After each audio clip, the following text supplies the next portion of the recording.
ayant l'occasion de se lancer dans votre maison ce soir-là, d'établir une communion avec vous, votre famille, vous qui venez d'arriver du travail, ou qui est arrivé de l'université, ou qui attendait déjà ce moment de réunion, merci beaucoup pour la fiducie. L'opportunité vous me donnez pour entrer dans votre vie, et avec vous, allumer les lumières. Je ne sais pas comment vous avez affronté, il se peut que dans votre état il y ait eu non, mais nous qui avons vécu l'expérience de la panne de courant cette semaine, nous avons découvert, à travers une chose stupide et simple, que la lumière manquait dans la maison des gens. Nous découvrons, dur, à quel point il est mauvais d'être dans l'obscurité. J'avais un facteur aggravant, j'ai trouvé que dans ma maison il n'y a pas de matcha. Voyez-vous cette entreprise?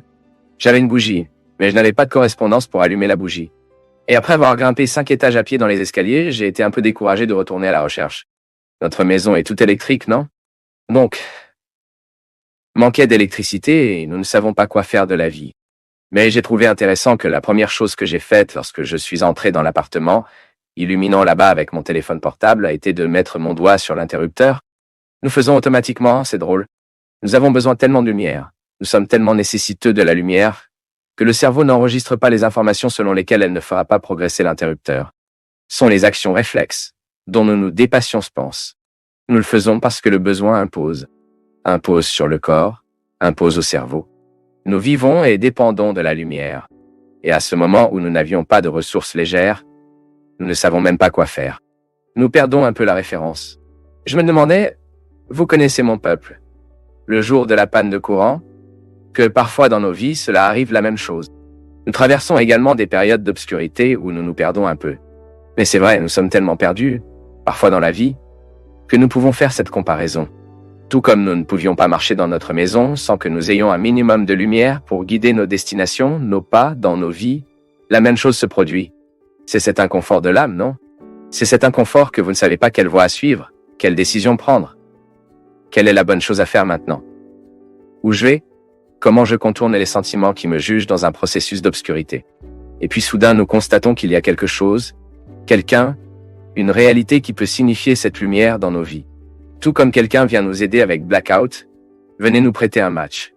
Venez nous prêter une lampe de poche, dans les moments d'obscurité de notre âme, dans le désespoir à plusieurs reprises dans la vie. Quelqu'un peut également prêter une lumière.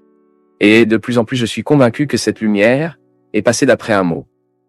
Ça passe par des conseils. Je suis fasciné. Mon peuple. Avec la capacité que les mots doivent bien faire dans nos cœurs. Cela peut aussi faire du mal, mais ne l'arrêterons pas aujourd'hui. Parler de combien un mot béni peut ouvrir la tête pour comprendre une situation. Parfois, nous nous concentrons très, nous ne voyons que le même point du problème, et nous ne pouvons pas en sortir. Nous continuons à patiner autour de nos difficultés, et soudain, quelqu'un vient, regarde dans nos yeux et dit quelque chose qui a le pouvoir d'alléger notre esprit. Et Dieu y agit. Pourquoi la parole de Dieu est-elle si importante dans le processus de notre conversion? Pourquoi est-il si important pour nous de plonger dans des lectures sacrées? Dans le Nouveau Testament, dans l'Ancien Testament, dans les paroles de Jésus, dans les lettres des grands apôtres, dans les écrits des grands hommes et femmes qui ont fait une belle expérience de Dieu. Et puis toutes les littératures mystiques sont des gens qui ont des lumières en nous. Pourquoi le mot est-il sacré? Pourquoi? Parce qu'elle continue de communiquer à ce jour. Le mot guide notre vie. Jésus est la lumière du monde. Et comment accéder à la connaissance de cette lumière? À travers les sacrements, par la prédication, par la lecture de la parole, à travers l'institution catéchétique, de toutes les activités que l'Église propose pour que nous puissions plonger dans la connaissance du mystère de la lumière. C'est ainsi que fonctionne la vie. Il y a des moments où l'obscurité va massacrer à propos de nous. Puis qu'allons-nous faire? Faisons la tête sur les murs ou allons-nous obtenir la solution? Cherchons un moyen de trouver une issue? Découvrons quelque chose qui peut éclairer notre destination afin que nous ne continuions pas à nous frapper la tête afin de ne pas continuer à faire des erreurs de la même manière. Ensuite, chacun réagit comme il le peut ou il veut. Le fait que les panneaux de courant existent, c'est certain, c'est un fait. Beaucoup d'entre nous aujourd'hui sont en quelque sorte effacés.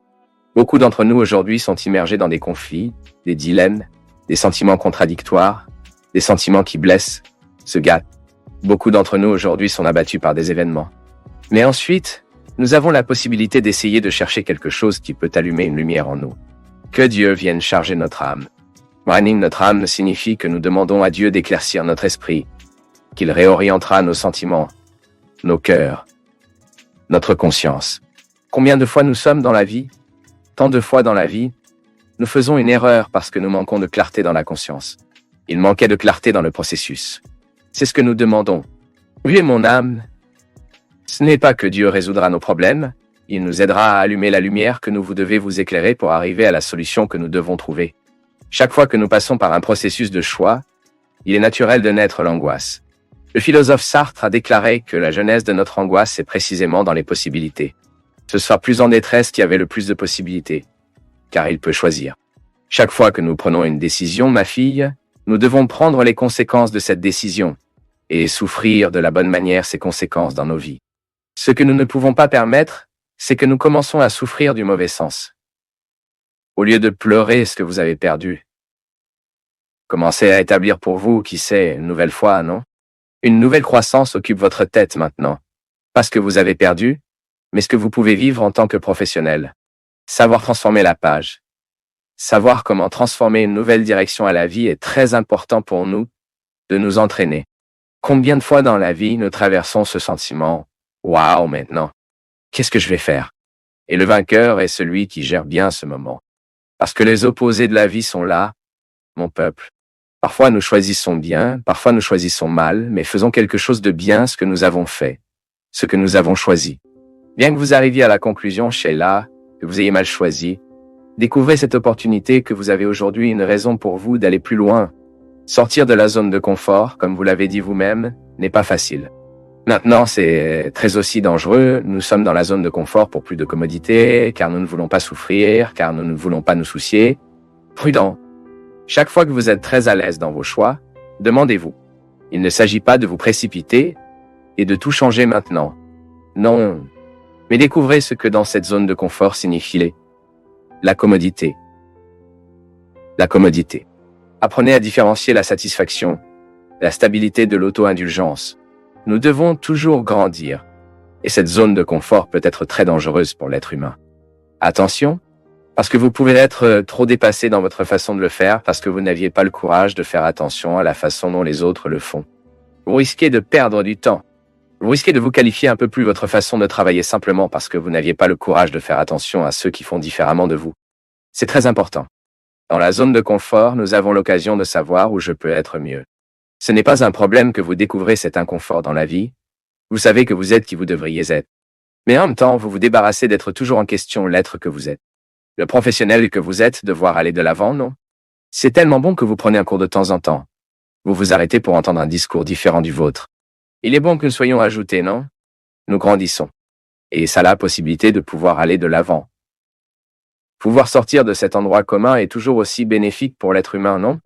Il n'est jamais trop tard pour apprendre. La vie est beaucoup plus intéressante lorsque nous apprenons quelque chose. Et c'est vrai.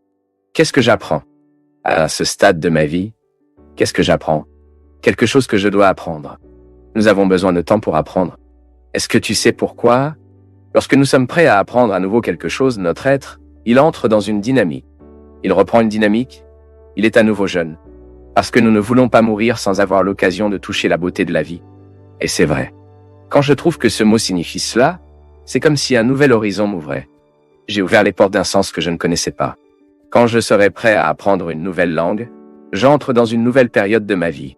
Quand je serai prêt à aller à l'université, quand je devrais apprendre un métier, une chose simple, non? Je suis là pour préparer ma maison. J'y vais dans le jardin. Je vois le jardinier faire.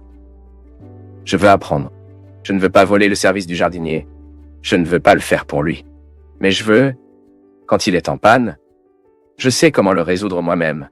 Donc quand la femme m'apprend pourquoi la plante, cela je fais attention parce que l'apprentissage de cette leçon est bien plus que d'apprendre quels sont uniquement. Et cela met mon âme dans une dynamique qui le rend plus jeune, plus heureux. Apprendre, mon peuple, je vais vous avouer quelque chose.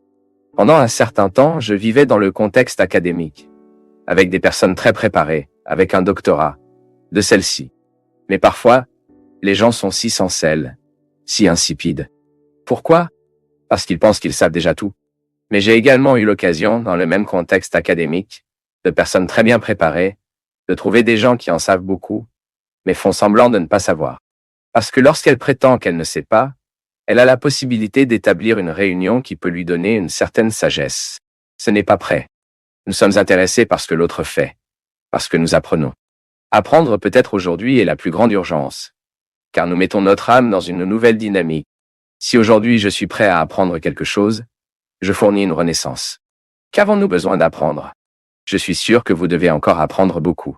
Faites votre engagement. Découvrez ce que vous pouvez commencer aujourd'hui dans votre vie. Vous ne dormirez pas alors sans découvrir de nouveaux mots. Il y trouve un moyen.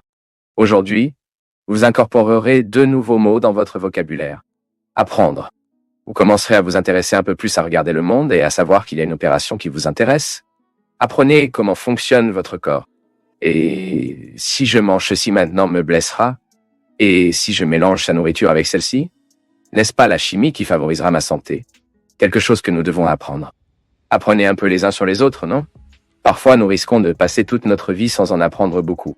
J'aimerais aujourd'hui que vous avez l'occasion de bien préparer votre avenir, car c'est ce que Jésus fait quand il traverse vraiment nos voies. Il nous prête une nouvelle façon de regarder le monde.